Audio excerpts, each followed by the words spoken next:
మొదటిగా good afternoon. ఏదైతే నిన్న జరిగిన క్యాబినెట్ సమావేశంలో శాతవాహన యూనివర్సిటీకి సంబంధించిన ఇంజనీరింగ్ కాలేజ్కి అడ్మిషన్స్కి ప్రారంభోత్సవానికి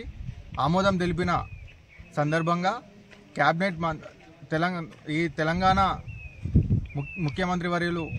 యనుమల రేవంత్ రెడ్డి గారికి, అలాగే బట్టి విక్రమార్క గారికి, అలాగే ఇక్కడి నుండి ప్రాతినిధ్యం వహిస్తున్న తెలంగాణ రాష్ట్ర మంత్రివర్యులు హుస్నాబాద్ శాసనసభ్యులైన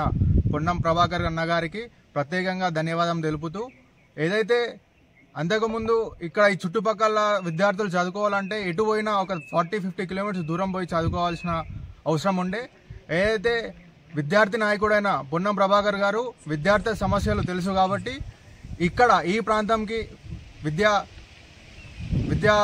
ఈ ఇంజనీరింగ్ కాలేజ్ కంపల్సరీ అవసరం ఉంది అని చెప్పి తెలుసుకొని ఈ ప్రాంతంకి కంపల్సరీ ఇంజనీరింగ్ కాలేజ్ కావాలని చెప్పి ఇక్కడ శాంక్షన్ చేయడం జరిగింది. అలాగే ఈ విద్యా సంవత్సరం నుండి, ఏదైతే ఈ అకాడమిక్ ఇయర్ సంవత్సరం నుండి అడ్మిషన్స్ కూడా టేకప్ చేస్తామని చెప్పి నిన్న ఆమోదం తెలిపిన క్యాబినెట్ మంత్రులకు అందరికీ, అలాగే ఈ ప్రజాప్రభుత్వం ఏదైతే ప్రజాప్రభుత్వంలో పెద్దపీట ఏదైతే విద్యకి, ఎంప్లాయ్మెంట్కి, విద్యకి పెద్దపీట వేస్తూ కంపల్సరీగా అందరికీ విద్య సమానంగా ఉండాలని చెప్పి, కంపల్సరీ ప్రాపర్ ఎడ్యుకేషన్ అందరికీ కావాలని చెప్పి ఈ ప్రాంతంకి ఇంజనీరింగ్ కాలేజ్కి ఇచ్చిన అలాగే ఈ ఇయర్ నుండి అప్లికేషన్లు తీసుకోవాలని చెప్పి ఆమోదం తెలిపిన అందరికీ ధన్యవాదములు. Thank you.